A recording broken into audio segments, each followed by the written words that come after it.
Welcome back mga guys, at nandito na naman tayo. Maghahanap naman po tayo ng ating pang ulam at kasama na rin yung ating pang binta dyan upang makabili tayo ng ating pangkain.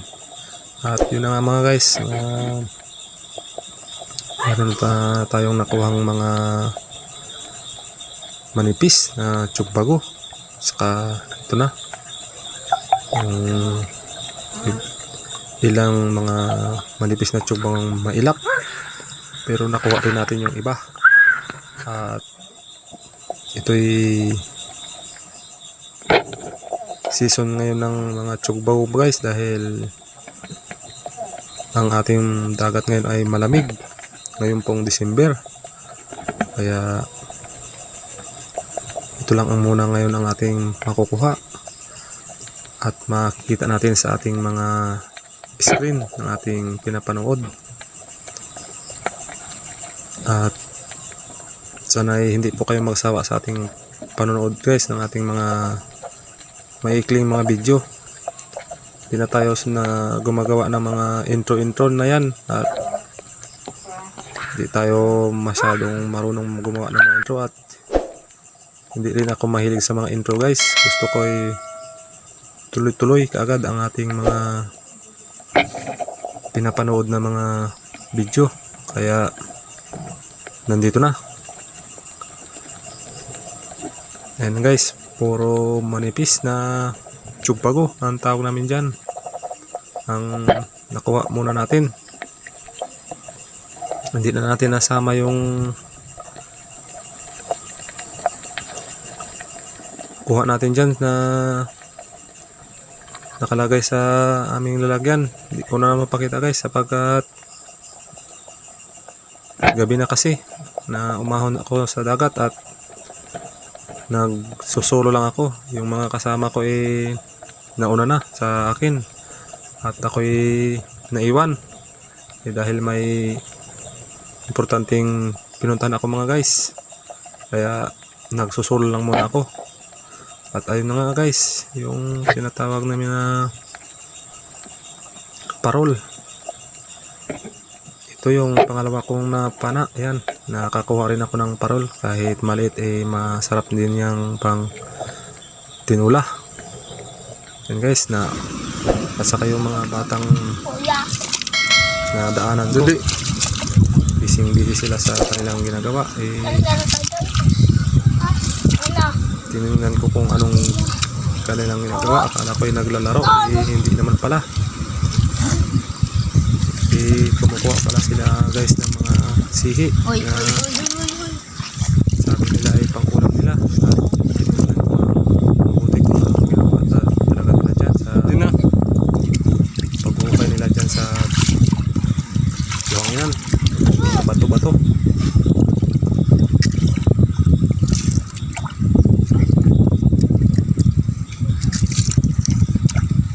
Guys, busy yung dalawa.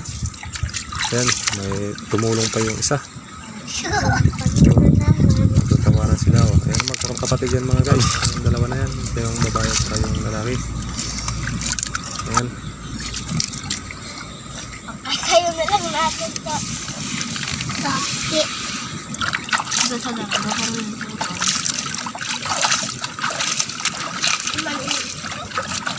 guys, ayan, ito yung kinukuha nila yan. Ayan, yung kinukuha nila sa buhanginan na yan. Hindi ko alam yung pangalan yung guys ng sihi na yan, kaya hindi ko kasi natanong yun sa mga bata kung anong pangalan ng sihi na yan. Yan yung pinagbibisihan nilang magkakapatid. Ayan, yung maliliit na sihi na yan.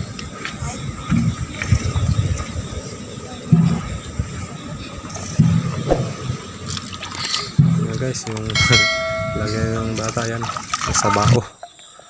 At ito naman guys, yung isda na hindi na pana, hindi na tama pala. Nako, masyadong mga mailap.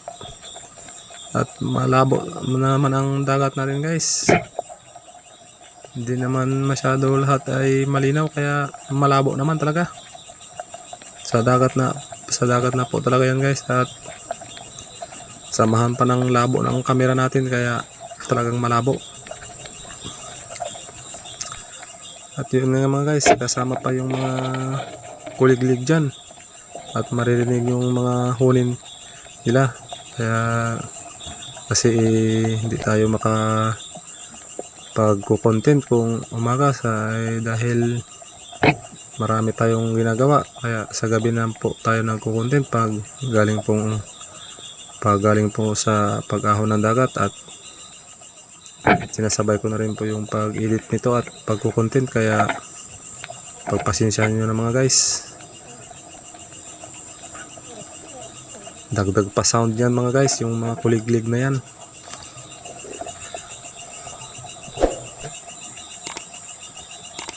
Ito guys, yung karambay. Ayan, sapol, yung karambay natin.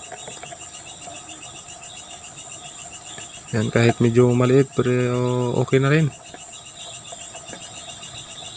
At pasensyahan nyo rin yung mga guys, yung boses ko at hindi masyadong gaanong kagandahan. Ganito na talaga yung boses natin, kaya hindi natin mapapalitan. Hindi ko muna ginagamit yung boses ng iba na tao, kaya dito na muna tayo sa purong boses natin upang medyo hindi man maganda pakinggan basta mayroong boses, di ba? Kaya pasensya na. Yun na nga, yun. Oo, yun na nga mga guys, ang mga ik-ik at karambay na nakuha natin. Ito yung karambay natin. Bungtan pala, bungtan. Yan, yan mga guys, kasama pa yung mga aso dyan. Nahabulan na pa sila ng pusa, at ayun, nawala na yung mga pusa at aso. Bahala na sila. Iwan ko kung anong nangyari sa kanila. Kaya dito na muna tayo, focus na muna tayo dito guys sa karambay na to. Ayan, may kabaitan yung mga karambay na uhuli natin guys, at may kasama na rin pambinta. Ito yung nakakalimutan ko palagi guys, yung pangalan yan, at bihira naman tayo makakakuha niyan sapagkat nasa malalim na parting dagat yan na kukuha natin.